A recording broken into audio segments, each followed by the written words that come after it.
Hello, everyone, and welcome back. It's good to see y'all. Welcome to our third of 3 developer live streams to talk about all the cool stuff coming up with Destiny 2 Into the Light. My name's Andy. I work on the social media team here at Bungie, and we've got an awesome set of topics to go ahead and cover today. But first things first, we wanted to go ahead and remind you guys of one clarification we made. For starters, all of the weapons in the Brave Arsenal will now be releasing on April 30th. So just as a quick reminder, all those weapons will be available for you to farm over the course of Onslaught. There's many ways with which you can go about it. For starters, obviously, you can go ahead and attune yourself to a weapon. So whether you want to go ahead and grab that recluse that you've had your eye on for so long, you've got the opportunity to go ahead and do that over the course of Onslaught. Also, there's going to be the chest up by Shaxx as well, so you can go ahead and farm some additional rolls there. But worry not, you'll have plenty of chances to dive in, grab the weapons you want, whether it be through our site's quest lines or otherwise. Those opportunities will be wide open and available. But we have a whole new set of topics to discuss today, including some reprised exotic missions, a look at the PvP map pack, and a couple more details at the end that we'll go ahead and share with you in just a bit. But as usual, it won't just be me talking through it. So let's go ahead and tell you about the wonderful folks I have here just to my left, some incredible developers here at Bungie. We'll go ahead and start with the gentleman here to my left. Friend of the show, one and only Mr. Tom Farnsworth, Senior Design Lead here at Bungie. Tom, welcome back. I'm back. I keep bringing me back. I know. Come on, you're the best. We couldn't possibly let you go. No, of course, I'm the creative lead for Into the Light, but we're really here to talk about all the great work the team has done and these individuals here with us today. And we're going to talk about some exotic missions, yes, some rewards associated with them, and some PvP stuff. So let's dive in. Let's talk to everybody else here. Great stuff. We also have, now sitting just next to Tom as well, we have Rob Adams, one of the art directors here at Bungie, and kind of the person to help come up with the concept of Into the Light. Rob, welcome.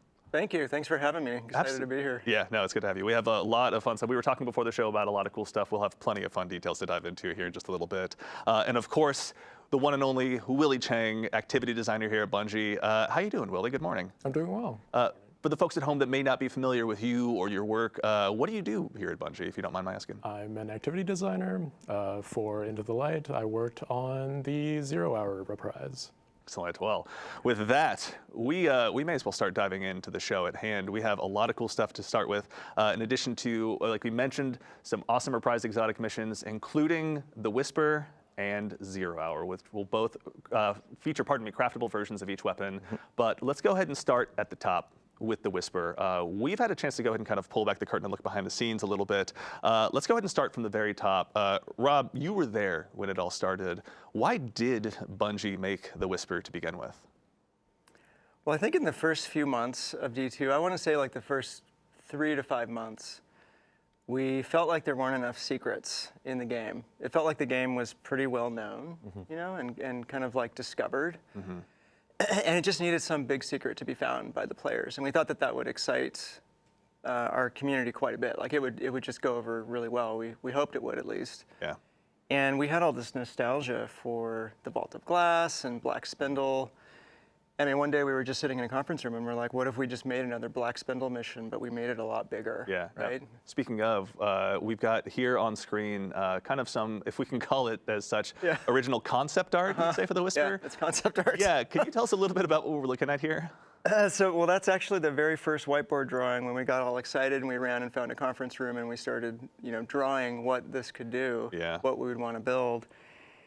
And really, this kind of shows some of the magic formula. You know, like we had a contract, really, that we called it a contract. And this was an unspoken agreement between us as devs and the hardcore, super engaged players.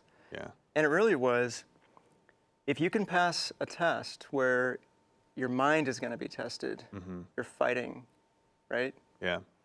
Is going to be tested, and you're going to be able to pass these tests, right? Yeah. Your movement, your mind, your fighting. Yeah. If you can get past these tests, you're going to be rewarded with great power. Yeah. And that was the contract. And so one of the other things we did, and you can see it up here in the upper left, is there's a little crack, and then the path continues. Yeah. And that, you know, that's the red herring. And so we thought, well, rather than lead players by the nose and have a bunch of narrative and make it really obvious what you're supposed to do, what if they get into this mysterious place and they don't know what to do? And when they go down the path that they think is right, it's not. You know, and they go blazing right past the actual opening. And so we knew that we were pretty confident that that was going to appeal to the hardcore players, because once they learned the path, they could then bring their friends in and show them, and then we would have the videos, you know, with the walkthroughs, and it would just appeal to as they let their friends go first that first time to watch them fall off the edge helplessly.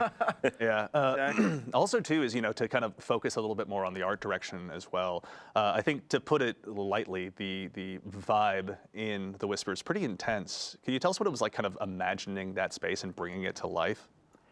Yeah, well, we wanted this like intense mystery vibe, right? The mystery of I'm on IO and I found this place that I've never seen, I didn't know existed. Yeah. And where does it go, right? And that mystery, and also the feeling of dread. Yeah. And so, a lot of that. yeah, and it's easy to get a vibe if you listen to one type of music, for example. Right. So we were watching Stranger Things and listening to the soundtrack, and I got really into, you know, building this traversal puzzle. It has a really consistent vibe because it was just one type of music that was listened to for the whole thing. Yeah. Speaks to my Hotline Miami fan inside, honestly. Yeah. Also, too, is we've got another picture as well of the infamously titled Green Room as well. There was a really cool anecdote you had kind of about the development process of this. What was it like bringing this kind of very iconic, I guess I'd say, Destiny room to life? Yeah, well, this is funny because there was this thing that we wanted to try, right? Make a room that has a trap in the center, that if you mess up, you end up going down the trap and you get punished for it. And when you get out, you end up back in the room. And it just happens again and again and again. And there's all these different ways that you try to find your way out of this room. Right. So the test was to make a tiny version of this, like 1/4 scale. And we brought it into the playtest lab. Yeah. We had Cosmo and Dylan. We had a bunch of our testers and designers in there. Yeah. And I just waited, right? And I waited for someone to find the hidden shortcut, right? Like, what would happen what's going to happen when they find that hidden shortcut? Yeah. And so the first person that found it, they just screamed and started laughing, and then everybody started finding it. And based on that reaction, we knew we had something good. And then it got scaled up into what you see here. And back to the vibe thing again. Yeah. When this got built, all I did was listen to Black Sabbath, the first 6 albums, like over and over. Yeah. So it just has that really, really consistent vibe all the way through. And that's just a trick that the whole team uses to get a theme or a vibe to be consistent. We're going to go ahead also too and start jumping the activity so we can see this this vibe up close and personal as well. But here we are. We're back in The Whisper as well. Really quickly too, off the top, Willie, when it comes to bringing these encounters forward, bringing them to the modern era of Destiny, what were some of the bigger challenges that you'd say you have to overcome in order to make sure that they were fitting for today's sandbox? Yeah, so sandbox-wise, players nowadays pack a lot more power than they did before. People can clear entire rooms of ads from these activities back when they were in their original state. Yeah. Just like extremely quickly. So we had to beef up the number of combatants that are in these encounters, and later on I might talk more about additional tuning that I've done on them. Totally, yeah, we can come back to that in a second. But I think also too, really quickly, back in the day, there was a very bespoke way of getting into The Whisper. You had kind of hang out on IO, wait for this mysterious portal to come up. Yep. But we've made some changes to that as well. I think you were mentioning before we hopped on the air. Oh yeah, I mean, I was a victim of it, right? We had the public event with the RNG, and you had to wait for the right one. And one time I tried to take a coworker through on a Saturday, and we spent like 7 hours just trying to get a few runs because of the public event. And, right. And that we just had to change that, right? And the team was excited about having a new, benefactor, a new character that you go and talk to. So you'll be talking to Eris Morn. Eris Morn is going to tell you some really cool stuff. I don't want to give it away. Smart, yeah. But you're not going to have to deal with the frustrating trigger to get in anymore. Excellent. No, that's always good to hear. Giving a chance, especially if people are going to come back in here multiple times as they kind of build up their craftable exotics. Obviously, a pretty key component. Also, too, is I think it's worth mentioning that this has undergone more changes than just the combat landscape. Yeah. For the veteran players who are coming in here, folks like myself that have maybe kind of had a lot of this committed to memory, how have you gone ahead and made sure that it's fresh for those veteran guardians out there? Yeah. Well, the goal was, how is this going to be exactly what you just said, right? Like if I've played this 10, 15, 20 times, I've guided people through. Maybe I've made a video about how to get through here. How's it going to speak to me, right? Like, what's going to be cool for me to go in and do it again? And that was the goal that the team had. And when we knew we were going to do this, I made my own list, right? Yeah. Like, I was like, we're going to change this, we're going to move that, and I was really excited about it. Yeah. So Tom was in this meeting. So I show up, and there's like 15, 20 people, and they presented this whole plan. and I had my list all ready to go, and I was going to wait. I was going to listen to all the proposal and everything, and then start giving ideas and stuff. And when they finally finished presenting this plan for how to update this thing, I just deleted my list because it was like, it was way bigger and way cooler than anything that I'd come up with. Yeah. It was just so neat to see like a fresh take on it. So if you think you know where the chests are, if you think you know where all the secrets are, if you think you know where all the surprises are, you don't, because they're different. All those old guides and all the old walkthroughs, they're gonna have to be remade. Even though I'll just give one away. When you first get in, there's that first secret chest room on the right. Right. The anomaly has taken care of that. It's not there anymore. Anomaly has taken care of it. There's So more surprises. to the Steam guide writers, to the game facts writers, to the folks making their YouTube videos, a revision 2 is going to be in order sometime soon. Oh yeah. By the sounds of it. Yeah. That's really exciting. Also, too, are there any other changes that you guys are particularly excited about when it comes to the Whisper? We're going to move on to 0 Hour here in a little bit, but before we conclude our journey here, Willie, actually on your side, are there any changes in particular that you're excited about with this updated version? I'm excited about the way that the boss fight has changed for this activity. Interesting. All right. Well, we'll leave that to folks to go ahead and discover on their own when it comes to the launch day of the Whisper. But yes, this is a first look for the folks out there who are looking to go ahead and make sure that they're ready on day 1 to go ahead and add another craftable exotic into their collection. Obviously, the Whisper is going to be there for you, but we don't want to spoil all of it. You'll have it in your hands soon enough. And also, some folks out there have already had a chance to play it, so we don't want to go ahead and uncover too many of the mysteries. Up next, we've also got, obviously, another iconic one, 0 Hour. Let's start from the top. Can you explain, Rob, the concept behind Trevor? You've obviously got an homage to him on your... I have my shirt, yeah. Yeah, absolutely. Can you tell us a little bit about what this original concept was? So Trevor was really inspired by this. There's this Japanese game show called Takeshi's Castle, and it's been around a while. And it's great because it has all these physical challenges and people getting knocked down or flipped over and stuff and trying to get through things. And there's just a lot of comparisons to what we try to do in Destiny, and we've borrowed from that show and shows like it for a long time for cool ideas. And they have this one bit where the contestants try to get up this hill, and there's this big fake boulder that comes down the hill, right? And there's these little like side rooms, like little pockets that they can try to get into. And so we were like, man, if we had something like that in the middle of this mission, that would be amazing, right? And so we had this thing that we called, there it is. Yeah, we got some concept art up on screen now. So we had this thing that we called the hazard for a long time. The hazard is going to get you, right? And it's going to come down at you. And on the left, you can see the original whiteboard drawing of what this could look like. And there you see the hill with the slots. Yeah. We basically lifted off of Takeshi's Castle. Yeah. And then that evolved into what we eventually made as a maze, right? And then there's the very first drawing of Trevor. And on the right, you can see a concept art by one of our artists named Fan Gao. And when I looked at it, it had a bit of a vacuum cleaner look. It didn't quite nail the fear, which we might talk about in a second here. So then on the far right, you can see the centipede legs and the light and the final revision. That's pretty close to how Trevor ended up. Yeah, it definitely it feels terrifyingly familiar in some ways, we'll say. And I, kind of while we're on the legs, Good job, Tom. which brings up honestly another great example I'd love to touch on as well is, as a guardian myself, we've felled gods. We've fought some of the most difficult battles in the universe, whether it's against our fellow guardian or the many foes that set foot inside the solar system. When it comes to Trevor in particular, it elicits a very primal, sincere fear. How did you guys kind of elicit that from players who have obviously conquered so much? Well, I think there's this like satisfaction from scaring people that's inherent in everybody. Like we've all scared somebody, I think, at some point. It's just super fun, right? So what could we do in Destiny to actually make people feel fear? And the team was super excited about how to try to tackle that problem. Because you're right? Like Guardians can just jump away and we kill everything and we're just gods. Invisible and dodge away. Yeah, exactly. To do it, yeah. So how do you scare our players in the game, right? So the first step was drop you in a maze. Yeah. There's something in there that you cannot kill. You can't jump up because the ceiling is just above your head, right? So those were the first 3 things. This thing is faster than you. So you're in there with something that you can't kill that can go faster than you.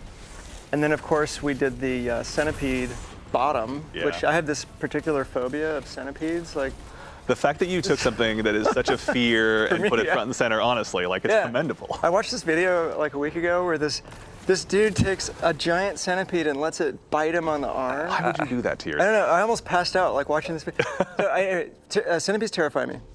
And so I thought the bottom of this thing just has to be sideways centipede legs that are made out of metal, and they just grind you up when it catches you. Mm-hmm. And then the final piece of the formula for this thing really was to put a super bright light on it that would shine as a shadow caster across your, like past your body, so you can see your own shadow as you're trying to get away. Yeah.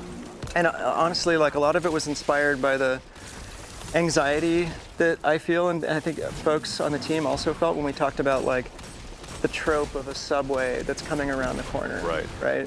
So you see that finite just clock running out in front of you. Yep. You see the light coming, and then you see the thing. Yeah. And so that really helped us figure out how to make this thing as freaky as this possible. Time, no Indiana Jones laying down on the tracks hoping for the best here. Yeah, no. Not a chance, Yeah, no. Trevor's going to chew you up, honestly. So also, we found ourselves now, we're in the beginning stages here of the Whisper we can see on screen. Willie, we kind of touched on this briefly over the course of the Whisper, but can you tell us a little bit about what it was like sort of reinventing these combat spaces and these encounters for Guardians in a modern sandbox, especially those that are going to have the Brave arsenal available to them? Yeah, so just now you saw a brig in this encounter, which there wasn't one before. I think there's the desire to keep the soul of the activity, which is that, oh, there's time pressure on me to finish this activity quickly, and also I'm going up against powerful enemies that are trying to stop me from doing that. Yeah. So we wanted to make sure that the combat still felt challenging, even in today's sandbox, so we added some new combatants with the brig. And we also just increased the number of combatants, period, so that players had more to do with their more diverse and deadly tools. Yeah, Guardians have plenty of those available to them. When you were developing these combat spaces as well, were there any moments where you really thought to yourself, like, all right, this is it. Like, we've really centered in on what was great about this mission originally, but this is going to be appropriately challenging for today's Guardians? Yeah, I think when we play tested it and we had everybody load up with their like new maneuverability tools, their swords, their grapples, to go through the activity, and then we were expecting that like, oh, people are going to breeze through this like it's nothing, like the original 20-minute timer has to become something else. But really, all of that translated over pretty well. Like the individual sections are self-contained enough that like you can't bypass too many things by just using one new tool. Sure. The whole thing sort of still felt like 0 hour, even with your new toolbox. Yeah, that makes perfect sense. Even with, we're gonna go ahead and jump forward here a little bit as well, using our dev tools to take a look at Trevor as well. So for the folks out there that want to reinstill that fear in themselves, now's a brief chance to check it out. Also, too, is we're in a world where, there's strand grapples, there's shatter skating. When it came to kind of redesigning these activities, or even making, I guess, alterations more appropriately on these activities, with one like Trevor, for example, what was the challenge that you kind of had to overcome with those new movement tools in addition to the combat tools that players have available to them? Yeah, I guess philosophically, I want to make sure that if people were speccing into being highly maneuverable, then I honor that choice and say, yeah, you're highly maneuverable. Like maybe you're in this hallway with Trevor. I don't want to be ground up by these centipede legs, so I'm going to sword skate through this so that I can have a little bit of speed on Trevor. But like, you still can't invalidate the challenge entirely. Trevor will still kill you if you mistime those. So they're just like different expressions of how you want to tackle these challenges, and none of those expressions like fully throw these challenges out the window. Yeah, actually, something too that I'm seeing pop up in chat here is the mention of the timer. So for starters, there's also, this is normal difficulty, and there's also legend, isn't that right? Yeah, Tom, can you tell us a little bit about like any updates to the timers in these missions as well? So, and Willie, feel free to have him correct me if I'm wrong, but on normal, it's 40 minutes because we want to give players a little bit extra time, especially if you're new. We want this to be accessible. Everyone would get in there and get the experience. But a lot of our kind of like quests, content, and secrets are in the Legend version, which has a 20-minute timer. Yes. Yep. Interesting. Okay. Perfect. All right. Thank you, chat. In addition to these other updates you've made, Are there anything or any changes you've made in particular that you're excited about, that you're comfortable talking about it here, or is it just you want players to dive in and find out for themselves? Yeah, so the whole secrets setup for 0 Hour is different. So, previously we had key cards. Those have been replaced by another secret system that you'll just have to find out more about for yourself. Excellent. And I'm also proud of the boss fight in this That's activity. right. Yeah, we'll hold that one close to the vest. Players will have a chance to see that on their own and see Willie's hard work in person very soon. Now, as we mentioned at the top of the show as well, there's going to be craftable versions of these exotics, and we're going to check them out. But there was one more example that I wanted to ask you about, Rob, in particular. There was some discussion briefly about the acronym that is Trevor. Could you tell us what that stands for? Yeah, I'm gonna tell you, but I had to open my phone because it's like impossible to remember that. We all have our notes. Yeah, it's part of the game. So early on, the team we just realized we had to figure out an acronym for this because we loved the name Trevor because it was paradoxical. I went to school with a kid named Trevor who was the nicest kid in the entire school, just nice to everybody to a fault, right? So I always thought like Trevor is just the nicest name, and so paradoxically, here's this evil thing named Trevor, and we thought it was hilarious. But once we alphanumericized, is that a word? Yeah. Once we made that, we had to come up with the acronym. So the one that I had was Tracking Robotic 3-Vectored Reducer. Because it reduces, right, Tom? It's like it reduces you, yeah.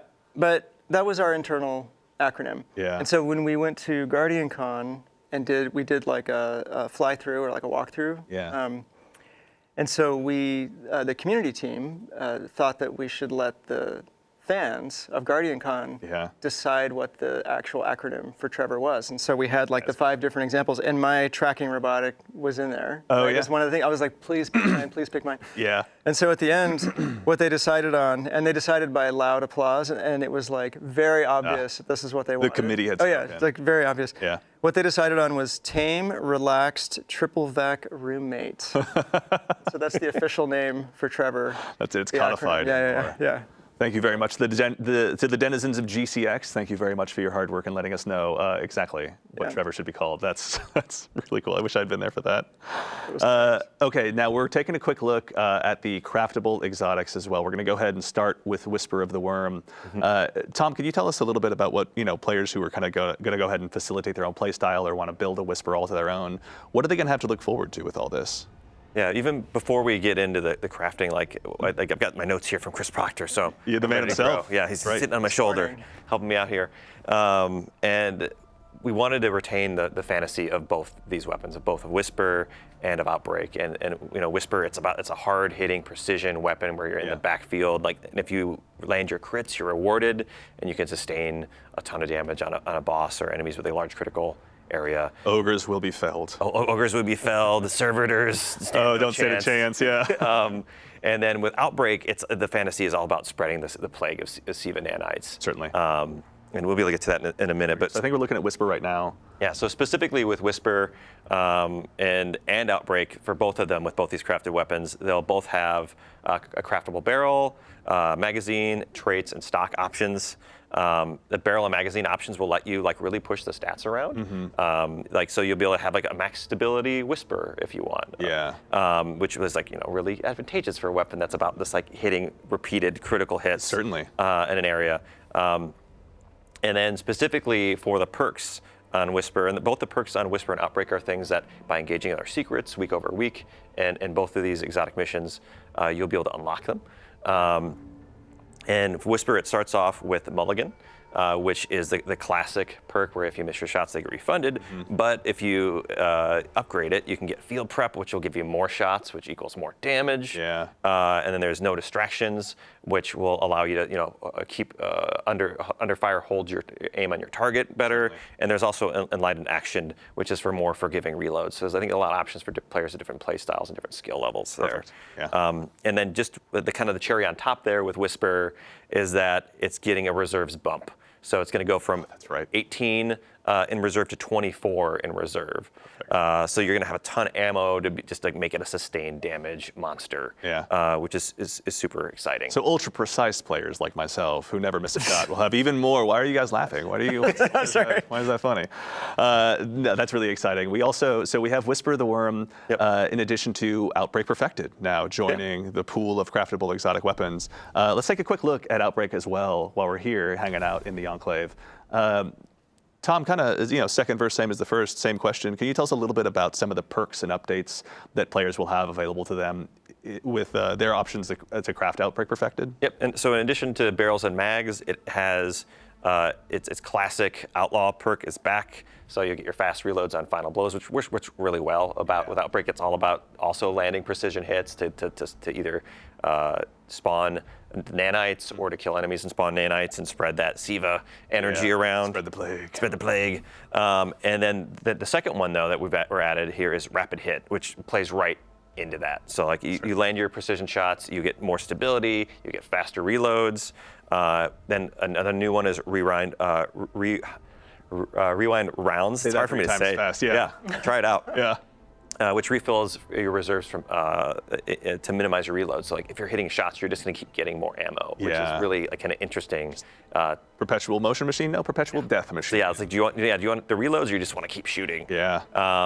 And then there's also a Head Seeker, which I think maybe for PvP or for certain play styles where like you're less focused on your critical shots. That's something to think about as well. Right.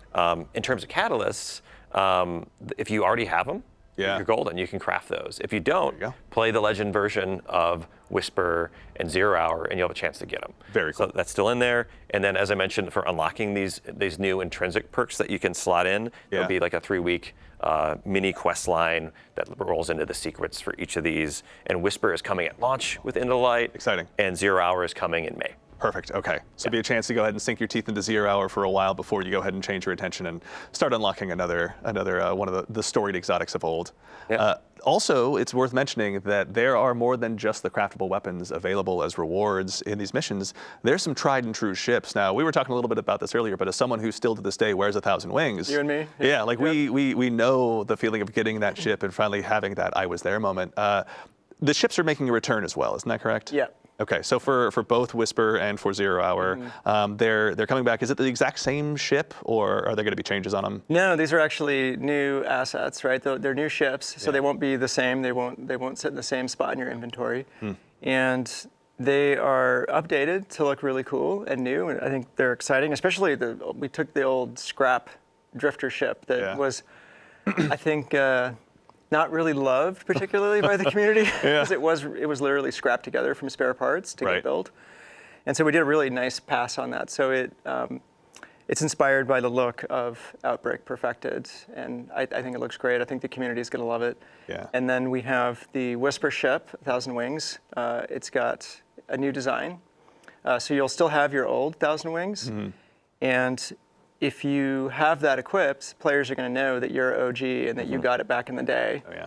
And the new one is going to look like the new one, so there won't be any mistaking the old one for the new one. Very cool. Excellent. So for the players who want to go ahead and continue to build up their collections, there's a chance to go ahead and dive back in. Maybe they weren't there originally, but they want to go ahead and join the 1,000 Wings Club to a degree. Exactly. Excellent. So there'll be a chance to go ahead and unlock those as well. Excellent. Well, I think we are actually about at the point of the show we're going to go ahead and get ready to rotate over to the PvP map pack. But for starters, let's go ahead and make sure we thank our incredible team of playtesters here, going ahead and showing off the missions for us. Ashley, Peyton, and Michael, thank you all so much. Very much. There we go. We're getting some waves from the backstage. Thank you all so much for the time. And of course, Willie, I think this is unfortunately the time now we bid you adieu to go ahead and transition into the PvP Thanks map. for having me. See you soon. Awesome. Willie, thank you so much. All right, we are now joined by another member of the Bungie development team, a staff artist here who has helped made many of the PvP maps that you've also known and loved, the one and only Mr. Cooley Callahan. Cooley, welcome to the show, man. Guys, how's it going? Good to see you. Thanks for having me here. Absolutely. It's been so long. Yeah, it has. It's been a minute. Look at us, right? Who would've thought? That's full circle. Yeah. Now, we were talking a little bit before the show about Cooley. I'm going to go ahead and do us all a favor and put Cooley on the spot to a degree. Rob, we were talking a bit about Cooley's history. We were. Here. Can you tell us a little bit about the man sitting just to your left, the contributions he's made to the PvP Pantheon? Yeah, well, one of the things that was really important for us was to make sure that the strike team was stacked that we had the best designers on the strike team. And so Cooley is certainly one of those. He's a 6-year veteran of the PvP team who's shipped over 11 maps. Yeah. A lot of them are fan favorites, and I'm not going to steal any more of Cooley's thunder. I'll just let him talk about some of that. Yeah, it's not everyone's a banger. I mean, there's definitely some maps that people would want some words with me. But I we'll think, save that for later. But what are some of the just bangers? come find me. It's I think Burning Shrine, which is now Burnout. It's such a classic map. It's a Trials favorite. And then Midtown is another map that turned out really well. We built that for Countdown, but I was just chatting with another Destiny fan at the dog park the other day, talking about how well that map supports all of the different engagement ranges, which is definitely something that we try to do. We try to create places for players to use their favorite tools. Yeah. Now with the maps, we're going to be looking at 3 of them today with kind of a primary focus on, you were mentioning earlier, I think it was the 3v3 kind of competitive side of things was sort of the focus for these maps? Absolutely, yeah. I think early on, a lot of the direction that we got was we wanted to bolster that competitive gameplay experience with new maps, tweaks to the modifiers of some of the modes. And so we, in our play testing, really focused on the competitive playlist and really centered and put those experiences at the forefront. And then, all Destiny maps, can suit a variety of modes. So we also made sure they worked elsewhere. But for the most part, we really did want to provide new experiences and just breathe a little bit of new life into the higher, maybe a little bit sweatier gameplay. So you were staring directly at me when you said sweaty, but that's fine. We'll let it go for now. Actually, briefly too on that topic before we kind of go into the guided tour of these maps. Having had so much time to sort of be a part of building the tapestry that so much of our PvP happens on, what were some of the key lessons that you've kind of taken away from having built those maps and seen them go through everything from trials to quick play and bringing forward those lessons into these maps? Yeah, I think one thing that is always at the forefront of our minds is trying to strike that balance between providing the playground for players to express themselves and express their Guardian and their play style. So a lot of verticality, a lot of movement, and then balancing that with making sure players understand where they're getting shot from, and creating a satisfying PvP engagement that doesn't leave players, cursing the map or, feeling like they don't understand why they died. So we want to make sure that players have, we want to provide a choice for players that's, always available to them to riff and to work with their team to, use the map to their advantage. So it's a balancing like a complex gameplay space that allows a lot of movement and freedom without, opening it up so much that you're not understanding, like, geez, I can get shot from so many different places. Certainly. So we really, it's a little bit of back and forth. We'll open it up, we'll try some things.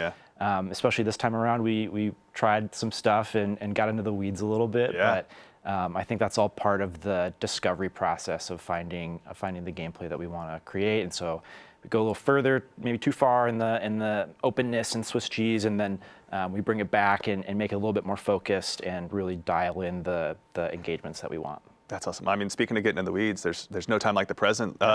Shall we go ahead and dive on in? Absolutely. Excellent. Cool. Diving on in. All right, we got the first of 3 maps to go ahead and show off. This is the we have one on Europa, one on Neomuna, and then one on one of the pyramid ships in Essence, I believe is the name of the location. So this is the first one. This is here on Europa. Cooley, can you tell us a little bit about what we're seeing here today, or where we are? Yes, so this map is called Eventide Labs, and this is a long-forgotten human colony research outpost on Europa. 5 minutes left. And Keep it up. it just so happens that Aramis has chosen this location as a refueling station for her catch. So here you'll see, perched just above the horizon is her catch in the skybox with, it's getting hooked up, and we have a servitor over here that's hooked up to the catch to provide that ether that the Elixni need. And so we really wanted to situate the maps in the universe and, draw on that deep Destiny lore. But yeah, we definitely have a presence of Fallen here, set amongst the abandoned human, ice-encrusted structures of the past, which has been a really fun environment to work on. We definitely want to bring in as many new palettes as possible because there's so much great environment art content. And the palettes are really cool, and we want to use those in PvP wherever we can. Just to, the different palettes have different character that leads to different gameplay spaces. Also, when it comes to kind of finding these maps of place in the world, Rob, having kind of looking at through an artistic lens, what were some of the challenges or even kind of exciting opportunities potentially of finding, new places for these maps to live in the more modern era of Destiny that we've been experiencing more recently? Well, we really wanted to make sure that when we do an update like this, it's a major refresh to the map rotator, right? Mm-hmm. Like we're adding quite a bit of variety here. We wanted to make sure that we had 3 distinctly different places and places that players haven't seen a bunch of times. So fortunately, we had these available to us, and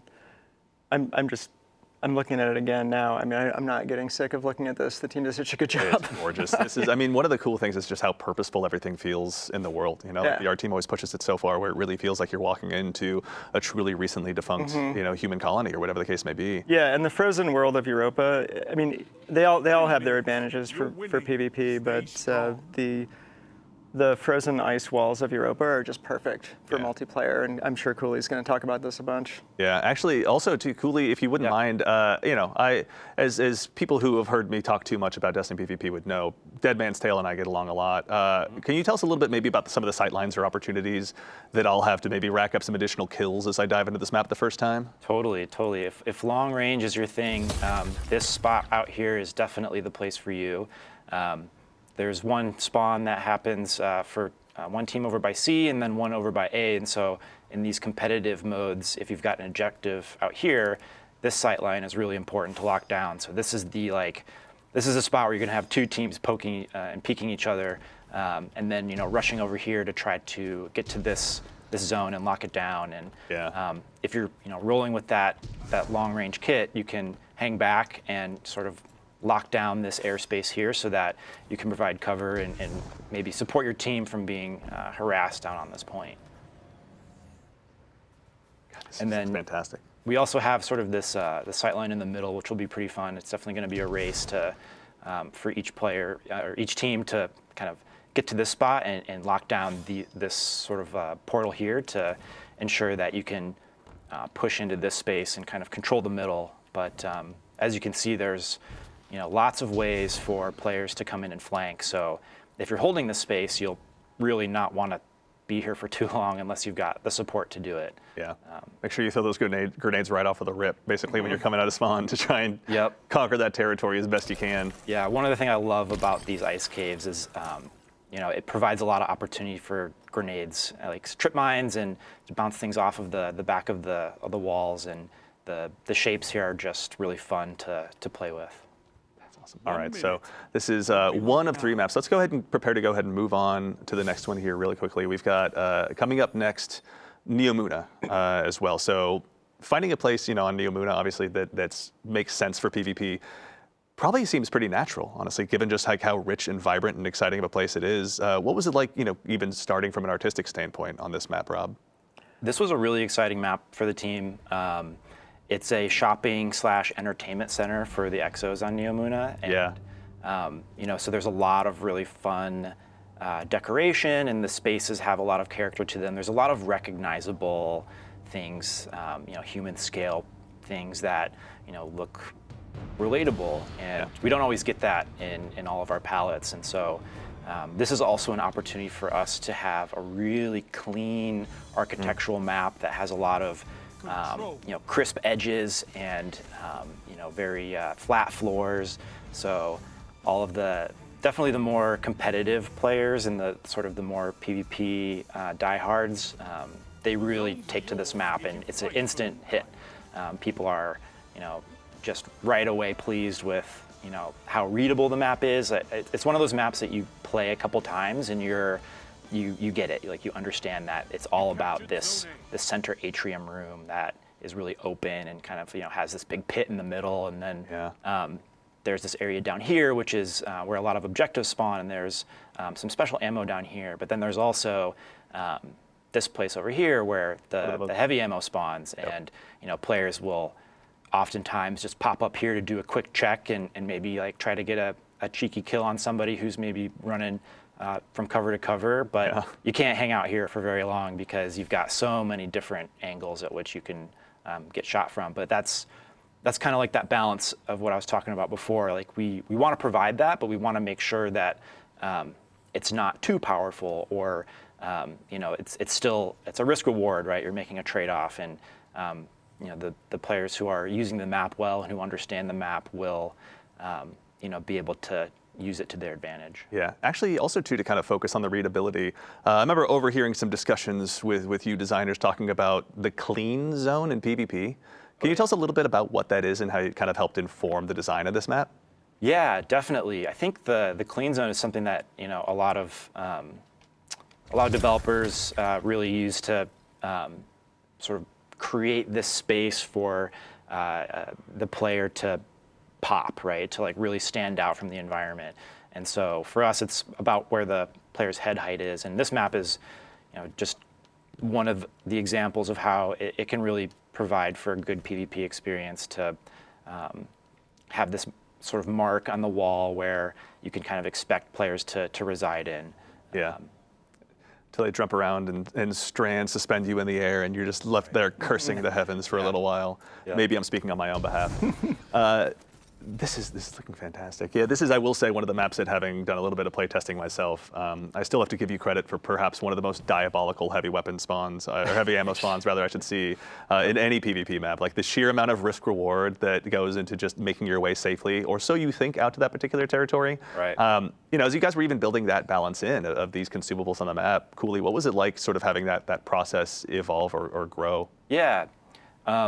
Typically when we start laying out a map, we just kind of start with control because it's a good base point. It requires 3, very well-defined combat pockets that have an objective in them. But then from there, we start mapping out the other objectives that might exist on a map, like the heavy ammo point. And I think we've kind of gravitated more toward having special ammo live next to some of the other objectives on the map, so you're not constantly having to make a choice of where should I go. But we kind of map those things out, and it's sort of a formula. There's definitely a sort of a order of operations, so to speak, of you start with these big strokes. You go to the next stage and start making sure that you've got space and combat pockets for maybe Dominion or some other game modes, and things just kind of fall into place from there. Yeah, excellent. All right, and we've got one more map to check out as well. For all the fine folks at home, we're going to continue our guided tour, and we're going to make our way over to Essence, to one of the pyramid ships, to check out the final PvP map that'll be releasing in this pack. As we're flying in, I gotta give you guys credit. Like the space that exists inside those pyramid ships that's being terraformed by the Traveler looks just absolutely incredible. But this is the first time you guys have had a chance to really flex your muscles and build a PvP map out here. Rob, just to start from your perspective as we load in, what was it like developing this, playground for Guardians that's kind of so deep in the enemy's backyard? I think it was really tough. Yeah. I remember there were quite a few iterations of this map, and I know Cooley's going to go into more detail, but like from a high level, it's a pretty inherently noisy palette. Cooley was talking about the clean zone. There's some palettes in the game that are just very visually noisy. So the geometry is noisy. They create a lot of shadow and a lot of highlights just by the geometry itself. And then the textures, the shaders that are on the geometry, those can be noisy. Yeah. And then there's the clutter of the palette. So when you have an environment with a lot of entropy and there's just rubble everywhere, there's like garbage strewn around or plants hanging down, like we often do in Destiny, we have to declutter. Some of like the European Dead Zone maps, for example, are highly cluttered. And so this was an example of one of those fairly entropic, high clutter palettes that the team had to kind of wrangle into shape. Yeah. And I'm sure Cooley's going to talk about that process because it was quite a process. Yeah. Actually, Cooley, I'd love to continue and just start there. Taking this space on a pyramid ship and kind of making it suitable for a PvP map. What was that process like from your perspective, kind of from more of a design side?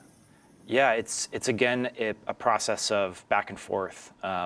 We start with mass out, and mass out is the simplest and cleanest a map will ever be. And from there we start developing the spatial character of the map. And one of the things we like to ask ourselves is, what is this place?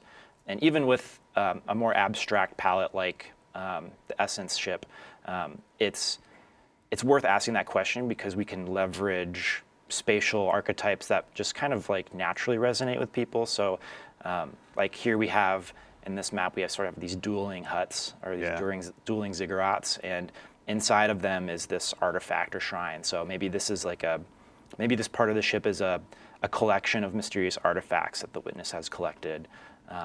And so we lean on those things to give a little bit of rhyme and reason to a space that otherwise is completely abstract. And that is also really useful for us in terms of we can make any kind of space we want. Like, we're not limited by architectural constraints, but it can be tough sometimes to orient players in the map when you don't have things like doors or like TVs or any sort of human scale architectural pieces that kind of clue you in. So yeah. It's also too is I remember we were talking a little bit before the show, Rob, even about what it was like from a design standpoint and bringing in external testers to try these maps out for the first time. Can you tell us a little bit about that experience and kind of, as you I think phrased it, discovering your own blind spots? Yeah, well, we've done this before for years, really, and we did it again here, and it was, I think, really successful because it was 2 days. They ran through these maps when they were still in development. They weren't too far enough along where we couldn't make some pivots that we needed to. Yeah. And they found a lot of stuff. I mean, for this map, for example, we thought it was in a pretty good place. Yeah. And a lot of things were called out. They didn't pull any punches. They were honest and clear and constructive with the feedback. And it wasn't super easy to hear it all, but when the team listened to it, and we took tons of notes. And it was also about, they gave feedback on our sandbox as well. Yeah. But lots and lots of map feedback. It was incredibly useful. And just another lesson in what we don't see. Yeah. And it's so valuable to do that. And these, I can't say who they were, but they're very well-known community players. Maybe some folks in chat, who knows? But but we really were careful about who we brought in because we wanted people that would be very pragmatic. They weren't interested in their own YouTube monetization strategy or how they particularly make content. They wanted the game to be in a great place. They wanted PvP to be in a great place for the community and for Destiny. Absolutely. Right? And they were carefully selected that way, and great communicators who could articulate the feedback. They could really speak to what they were experiencing and what we could do to fix what they were experiencing. Yeah. And I'd like, Cooley can probably say what he thinks about it too, but I was just blown away by how valuable that was, and we definitely want to keep doing that. Certainly, yeah. Cooley, can you tell us a little bit more about that experience on your side as well? Totally. I mean, it's so fun to, those are some of my favorite moments when we can get a bunch of super fans from the community in and show them work in progress stuff, and they can actually give us real actionable feedback that we take back to our desks and talk about it, and we discuss how can we sort of take their feedback and move forward. And this content is for them in a big way, right? Like we need their approval. Like we absolutely, that's our mark. That's our goal, is to create content that they're going to love playing and that they're excited to play and that their communities are going to get excited to play and sort of learn together and build strategies for. That's the funnest part of the job. Yeah. I mean, also, Cooley, on your side in general, what are you most excited for players to experience once this gets out into the world with Into the Light? Yeah, I'm excited to see these maps rotate into trials. I'm excited for players to have a totally new trials experience that, is going to be a sort of an experience of discovery of these new spaces and new strategies, and for players to also, the meta isn't really formed yet. I mean, like we sort of know how the map plays, but it's always a fun surprise to see in the wild just how the map ends up sorting out and what people end up doing, and we're really looking forward to just watching what happens. Yeah. I mean, I count myself among the many that are excited to go ahead and dive on in, having more playgrounds to go ahead and dive on in on trials, no matter what the case is, to maybe try and go ahead and actually get some more competitive rank. Cooley, thank you so much for taking the time to walk us through these today. We really appreciate it. Anytime, my pleasure. Excellent. And all right, well, we'll go ahead and use that as a moment to conclude the quick tour of as well of the PvP maps. We got a quick question from chat from Jakasor asking about are we going to get a playlist or mode? It'll be just these new maps during Into the Light, and the answer is yes. When they launch on May 7th, we'll have a 3v3 playlist to go ahead and talk just about these items. I'd rather let you play just those maps. Rather, we're talking about them today. They're all going to be playing them very shortly. All right, well, that so far wraps up the first 2 segments of our show. But we've got, as I mentioned at the top, a few more announcements for you as well. So you may have heard us mention the word Pantheon in the TWID last week, or even on the show here last week potentially as well. We have got a brand new raid boss gauntlet rather, starting on April 30th. Now there will be more information about this in an upcoming TWID. You'll have more details to dig into shortly, but you will have the Pantheon coming up where you'll have an opportunity to face grueling raid bosses in a weekly challenge with escalating difficulties and rewards. Now, this is a chance for you to go ahead and rally your clan or the perfect fire team with Fire Team Finder, if you're able to track them down, to go ahead and track down those exotics, adept weapons, any emblems you may not have gotten your hands on. But we have more details for that in the coming weeks. Keep an eye on the TWID. Cosmo and the community team, thank you for your hard work putting that together. 2, when you dive on in on April 9th, actually rather before we get there, I'm sorry, we will have the opportunity to you'll have the opportunity to get a title through your course of Into the Light as well. So if you dive on in, go ahead and unlock all the triumphs associated with the seal, you'll be able to march into the final shape with a brand new title, Brave, as well. So make sure, go ahead and get those big challenges bit off so that way you can handle them as early as you possibly can and let the witness know that you're on the way. And we have 3 really, really cool things hitting on April 9th when Into the Light launches. The first one is if you're a new player, you got a buddy who's just jumping into the game for the first time, and you'd rather not hang out with Shahan and the Cosmodrome, then you have an opportunity to go ahead and just join the front lines. You can skip the New Light campaign, give Shahan maybe a high five on the way out, ask him for a weekly bounty when you're back later, but you have a chance to go ahead and meet up with your friends, head to the Hall of Champions, grab the gift of the Thunderlords if you so choose, and get ready for battle alongside them. So you'll be able to go ahead and grab some of these New Light kits as well, depending on what your subclass of choice is out of the gate. But your barriers to dive in with your friends have never been lower. There'll be a chance to go ahead and dive on into everything you're seeing with Into the Light here. Also, we have a couple more things. We have some questions in chat about this as well from It's Zepsky and Atlas Live TV. But on 4.9, you'll have the opportunity to also change the way your character looks. So you'll be able to go ahead and change your hair if you didn't like your haircut, if you want to go ahead and change your face paint, if you want to go ahead and risk it to be one of those guardians who goes helmetless in the tower. I'm not sure if I'm brave enough, but I know many of you are. Your chance will be arriving very soon with Into the Light. And there will also be an opportunity to change your name. So Guardian 4681 out there, with the launch of Into the Light, we're also going to give you 1 more name change token. If you already have yours sitting around, I believe you have 2, but our friends in DPS will be able to answer that question for you. But you'll have that chance as well once Into the Light launches. Now, there's a lot, but we also have 1 more thing for all of you. Next week, we're going to be joining you again for a special developer preview of some gameplay for Destiny 2: The Final Shape. It'll be here, wherever you're watching live, you'll be able to go ahead and watch it on April 9th at 9:30 a.m. Pacific. Where you'll get a chance to basically, again, get a look behind the scenes. The developers have been hard at work for some cool stuff that you are definitely not going to want to miss. And over the course of that show, Twitch drops will be live. So there'll be another emblem, which you can see here live on the screen, that'll be available after about 15 minutes of view time. If you haven't gone ahead and also unlocked the emblems that you got as a result of this show or that we're having available during the Into the Light streams, then you have a chance to go ahead and spend some more time unlocking those as well. But that does it. For starters, to all of you Guardians out there in chat, thank you so much for taking the time to join us. We're thrilled about what we've been able to show off and thrilled about what the team's been working on for Into the Light. So thank you for taking the time to join us. Chat, we see you out there having a good time, so thank you very much for taking the time to be with us today. Also, it goes without saying, but we'll go ahead and do so anyway, to the incredible team here at Bungie, building Into the Light, making all of this, the teams that you guys have been kind enough to represent. Thank you all so much for all of your hard work. We're nothing without the entire teams that we have here. Teams are obviously greater than heroes, and we're firm believers in that, and you're all great examples of that whole scenario.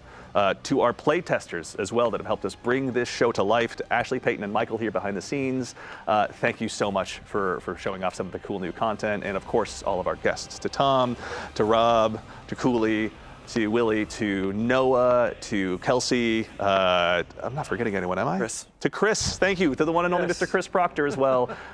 Thank you all for joining us.